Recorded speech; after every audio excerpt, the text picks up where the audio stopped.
See students, what are the things that you need to remember while changing direct speech into indirect one? Okay, see here it has been given while changing direct speech into reported one.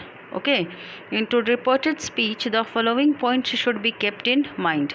यानी जब आप change करोगे direct speech को indirect speech में तो कौन कौन से पॉइंट्स आपको एकदम से याद रखने हैं. First one thing that inverted commas and comma, जो मैं हमने आपको प्रीवियस वीडियो में बता दिया था कि सेपरेट कैसे होता है reporting clause and reported speech. तो वो किससे सेपरेट होता है आपका, वो सेपरेट होता है कॉमा से और इन्वर्टेड कॉमास से. तो जब आप उसको इनडायरेक्ट में चेंज करोगे तो ये रिमूव्ड हो जाता है, आप उसको हटा दोगे. Inverted commas and the commas separating the reported speech from the rest of the sentence should be removed, उसको आप हटा दोगे. थर्ड पॉइंट, सेकेंड पॉइंट है अ कंजंक्शन. जैसे हमने देखा था प्रीवियस वीडियो में देखा कि comma and inverted commas are replaced with that. So don't think कि everywhere you are going to use that. Conjunction हर जगह दैट ही नहीं यूज़ होगा. Okay, it depends upon the kind of the sentences that is used inside the inverted commas. ये depend करेगा कि आपका इन्वर्टेड कॉमास के अंदर किस तरह का सेंटेंस है. इंट्रोगेटिव सेंटेंस है, असर्टिव है, एक्सक्लेमेटरी है या इम्परेटिव है. देखो, that's why here it has been written that a conjunction if needed is used after the reporting verb. कह रहा है कि रिपोर्टिंग वर्ब का के बाद आप कंजंक्शन का यूज़ करोगे इफ़ नीडेड, अगर ज़रूरत हो. तो यहाँ पे ब्रैकेट्स में ये लिखा जाना बताता है. इट मीन्स व्हाट कि कहीं कहीं ऐसा भी होता है कि आप इनडायरेक्ट में कंजंक्शन यूज़ नहीं करोगे. देखो आपके बुक में ये जो लाइन है ना, इसको एक बार करेक्शन कर लेना, ठीक है. मैं इसलिए बोल रही हूँ कि कंजंक्शन ऐसा नहीं है कि रिपोर्टिंग वर्ब के बाद ही आएगा. तो बहुत बच्चे को जब मैं रिपोर्टिंग वर्ब आगे की वीडियो में समझाऊंगी तो वो ये मिस्टेक कर दे सकते हैं कि रिपोर्टिंग वर्ब के बाद ही कंजंक्शन लिख दें. रिपोर्टिंग वर्ब के जगह पर यहाँ पर ये कर देना a conjunction is used after the reporting clause. ठीक है, ये आप कर दोगे क्योंकि अगर आप रिपोर्टिंग वर्ब लिखोगे मतलब सिर्फ रिपोर्टिंग वर्ब के बाद, लेकिन रिपोर्टिंग क्लॉज लिखोगे तो उसमें रिपोर्टिंग वर्ब भी आ जाएगा और उसके बाद का ऑब्जेक्ट भी आ जाएगा. आगे देखो, the tense of the speech is changed according to the tense of the reporting verb. आगे मैं बताऊंगी. उसमें हम लोगों को ये देखना है जब भी आप को डायरेक्ट से इनडायरेक्ट में आप चेंज करोगे तो जो पार्ट इन्वर्टेड कॉमास के बाहर है दैट इज़ रिपोर्टिंग क्लॉज, तो उसमें का जो मेन वर्ब होता है उसको बोलते हैं reporting verb. That is called reporting verb. तो जब चेंज करने के लिए आपको दिया जाता है ना, तो आप उसको एक बार ज़रूर से ध्यान से देख लोगे कि वो प्रेजेंट में है या फिर फ्यूचर टेंस में है. क्योंकि देखो डायरेक्ट से इनडायरेक्ट में चेंज करते समय क्या होता है, जो रिपोर्टेड स्पीच में चेंजेस तीन तरह से आते हैं. एक तो प्रोनाउन का चेंज होता है, आपको प्रोनाउन चेंज किया जाता है, मैं बताऊंगी कैसे चेंज करेंगे. फिर दूसरा the tense of the reported speech remains, दूसरा होता है टेंस उसका. ये लाइन दूसरा है, मैं दूसरा बोल रही हूँ. लेकिन कंडीशन यहाँ पे ये है कि प्रोनाउन तो हर जगह चेंज होगा, चाहे आपका reporting verb whether reporting verb is in past tense, present tense और फ्यूचर टेंस. प्रोनाउन आपका हमेशा चेंज होगा, लेकिन टेंस का कुछ कंडीशन है, इसलिए मैंने आपको कहा था. और इसमें नरेशन में the most important part is pronoun. ठीक है, बच्चे जनरली बनाना शुरू करते हैं तो सीधे आप नरेशन ही बनाना शुरू करते हो. आपका एक या दो क्लास, हो सकता है 2 वीडियो भी सिर्फ इस चीज़ पर बने कि नरेशन में प्रोनाउन को कैसे चेंज करते हैं. ठीक है, and that is the most important part. अगर आप वो समझ लेते हो तो नरेशन में कुछ है ही नहीं. Okay, if the reporting verb is in past tense the tense of the reported speech changes into a corresponding past tense. मैं बताऊंगी कि कैसे चेंज होगा. मतलब अगर आपका एक सेंटेंस दिया हुआ है, जैसे कि प्रीवियस क्लास में बताया था, मैं आपको अभी दिखाती भी हूँ. देखिए, जैसे मान लीजिए कि यहाँ पर हो गया आपका ये देखो, एक मिनट, वहाँ पे फर्स्ट में आप देखो क्या चीज़ है. फर्स्ट में ये जो पार्ट है इन्वर्टेड कॉमास के बाहर, इसको बोलते हैं रिपोर्टिंग क्लॉज. और इसमें जो मेन वर्ब हो गया this is called reporting verb. Okay, ये हो गया आपका रिपोर्टिंग वर्ब। दूसरे में फिर देखो यहाँ पर है ये Ankit said to Riya, this one also reporting clause, और इसमें सेड जो है वो क्या है बेटा, रिपोर्टिंग वर्ब। अब इसमें आप डिफरेंस क्या देख रहे हो, जानते हो डिफरेंस इसमें क्या है? ये देखो ये प्रेजेंट है और यहाँ पर ये क्या है, पास्ट है। ठीक, अब यहाँ पर अगर ये प्रेजेंट रहेगा और इस सेंटेंस में रिपोर्टेड स्पीच में आप देखो टेंस कौन है, टेंस मीन्स ऑलरेडी मैंने आप लोग को मैंने पहले नहीं पढ़ा है लेकिन मैं बता देती हूँ। टेंस क्या चीज़ है, मेन वर्ब का फॉर्म। ठीक है, कोई भी हिंदी शब्द लो जिसके लास्ट में ना लगा हुआ हो, खाना पीना उठना बैठना सोना जगना, तो वांट, यहाँ पर देखो ये भी प्रेजेंट ही है। तो ये पता है ये प्रेजेंट का प्रेजेंट ही रहेगा, इसको आप पास्ट में नहीं चेंज कर सकते हो। क्यों? क्योंकि यहाँ पर ये प्रेजेंट में है। लेकिन यहाँ पर देखो ये जो सेड है ये पास्ट में है, तो अगर ये पास्ट में रहेगा तब इसका आप टेंस भी चेंज करोगे। और टेंस कैसे चेंज होगा, अगर विल रहेगा तो वुड में चेंज करोगे, शैल रहेगा तो शुड कर देना, मे रहेगा तो माइट कर देना, ऐसे करके चेंजेस करोगे। ठीक है, लेकिन एक चीज़ आप ध्यान रखोगे, टेंस तभी चेंज होगा जब ये रिपोर्टिंग वर्ब आपका सिंपल पास्ट या पास्ट में हो, लेकिन प्रोनाउन हर जगह चेंज होगा। अंडरस्टूड? चलिए नेक्स्ट पॉइंट देखते हैं। नेक्स्ट पॉइंट में आपका हो गया पर्सनल प्रोनाउंस के बारे में।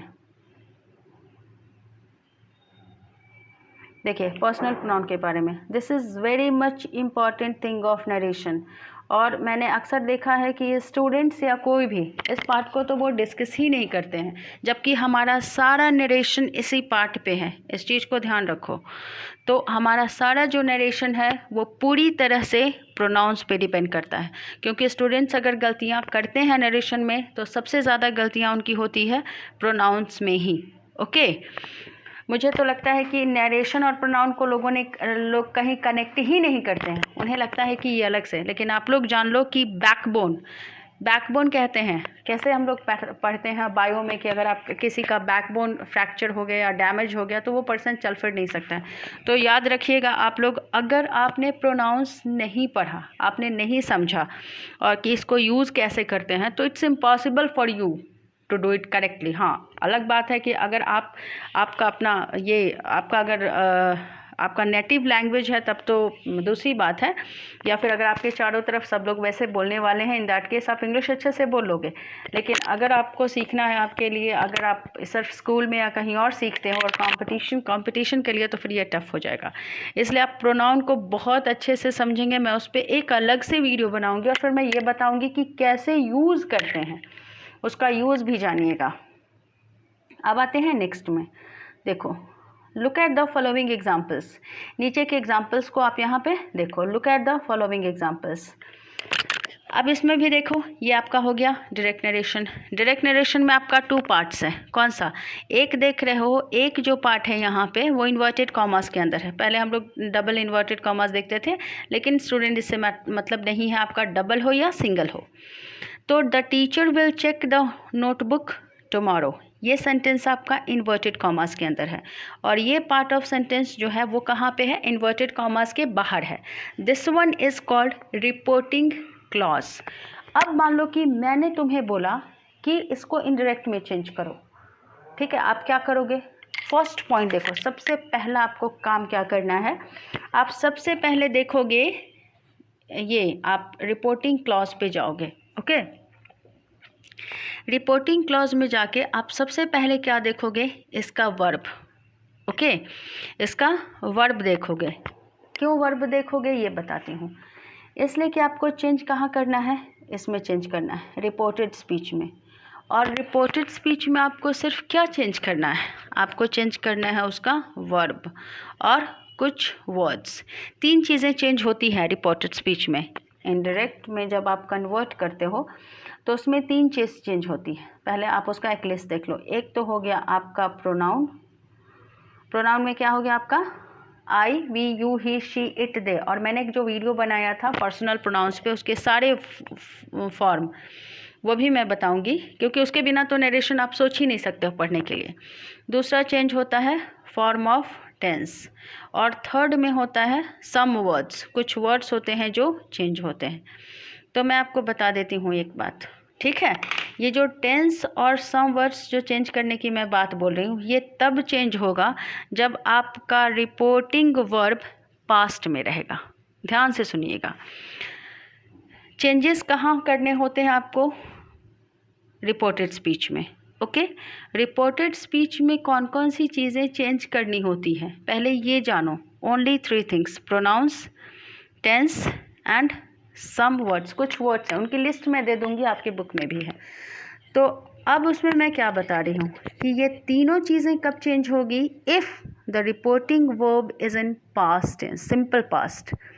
ओके, अदरवाइज तो आप मेरे से क्वेश्चन पूछ सकते हो कि मैम अगर रिपोर्टिंग वर्ब पास्ट में नहीं रहे, जैसे यहाँ पर आप देख रहे हो सेज है, तो सेज क्या है? आपका सिंपल प्रेजेंट है, V5। ओके, तो ये आपका सिंपल प्रेजेंट है, तो इसमें क्या चीज़ होगा? इसमें तो आप सिंपल प्रेजेंट है, तो इसमें सिर्फ एक ही चीज़ चेंज होगा, और वो क्या होगा? Pronoun, forms of pronoun.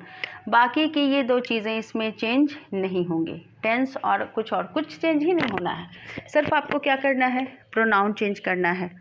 दूसरी चीज़ें अगर चेंज करेंगे भी आप, तो सिर्फ अगर चेंज नहीं करने का मतलब क्या? अगर मान लो कि यहाँ पर सिंपल फ्यूचर है, तो ये सिंपल फ्यूचर ही रहेगा।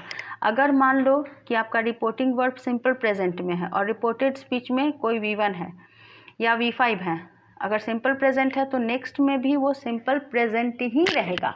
ये नहीं कि आप उसको सिंपल पास्ट में कन्वर्ट कर दोगे। ठीक, तो फिर से मैं एक चीज़ बता देती हूँ आपको, क्या कि आपको जब बनाने के लिए मिले नरेशन, तो सबसे पहले रिपोर्टिंग क्लॉज को देखिए। रिपोर्टिंग क्लॉज में रिपोर्टिंग वर्ब को ध्यान दो।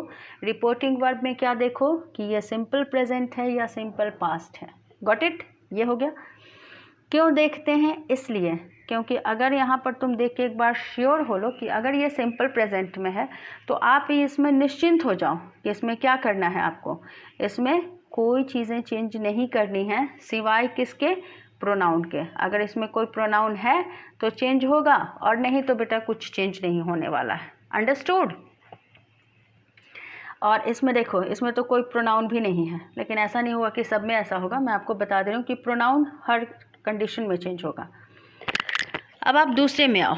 दूसरा आपका सेंटेंस कौन सा है? दूसरा देखो, पहले इसको एक्सप्लेन कर देती हूँ, सॉरी, क्योंकि फिर एवल वाला ही है। देखो इसमें क्या चेंज हुआ।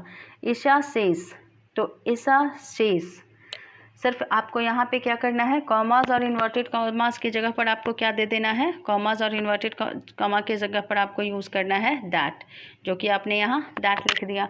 और बाकी का देखो, जैसे लिखा हुआ है वैसे ही यहाँ लिख दिया। The teacher will check the notebooks tomorrow.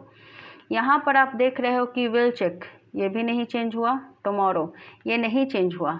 लेकिन अगर बेटा यहीं पर सेज के जगह पर सेड रहता, तो सिर्फ पता है क्या चेंज हो जाता? विल का हो जाता वुड, और टुमारो का हो गया day after tomorrow. Next day कर देना, सॉरी, यहाँ पर क्या हो जाएगा? Next day. ऐसे अनचेंज्ड रहेगा। दूसरा फिर एक और एग्जाम्पल देखो, एक और एग्जाम्पल देखेंगे आप। नेक्स्ट वन, ईशा विल से, इसमें भी वही चीज़ है आपका, बस इतना ध्यान रखना है कि सिंपल पास्ट नहीं हो, आपका विल से है यानी फ्यूचर। इट मीन्स क्या? इसमें कोई चेंजेस आपके टेंस में नहीं होंगे, सिर्फ किस चीज़ में चेंज होंगे? प्रोनाउन में। तो प्रोनाउन इसमें हमारा है ही नहीं, तो सिंपली आप क्या लिखोगे? आपको यहाँ पर सिर्फ ये 2 चीज़ रिमूव करना है, कॉमास और इन्वर्टेड कॉमा, कॉमा और इन्वर्टेड कॉमास। तो इसका हो जाएगा Isha will say that the teacher will check the notebooks tomorrow. अब देखो थर्ड एग्जाम्पल में ये आपका आ गया यहाँ पे, इसको ध्यान दीजिएगा आप लोग। ईशा सेड, आपका यहाँ पर सेड क्या है? Simple past. इट मीन्स क्या? अब आपको ध्यान देने की ज़रूरत है। अब आपका all the 3 things are needed to be changed, आपको चेंज करना है। मतलब प्रोनाउन भी आपको चेंज करना होगा, और टेंस भी चेंज होगा, और कुछ वर्ड्स हैं वो भी चेंज होगा। ओके, तो देखो अब इसमें भी बहुत टेंशन लेने की ज़रूरत नहीं, और प्लीज़ आप वो रट्टे मत लगाना कि सिंपल प्रेजेंट को सिंपल पास्ट में, पास्ट कंटिन्यूस को पास्ट परफेक्ट में। Please don't do like this.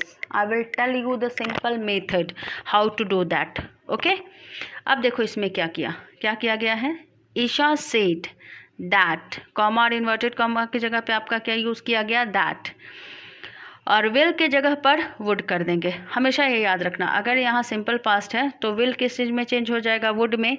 अगर उसके बाद शैल रहता, शुड में, माइट, इज़ एम रहता तो वोज में, अगर आर रहता तो वर में। ओके, अब देखो नेक्स्ट, विल के बाद विल मॉडल्स भी हैं।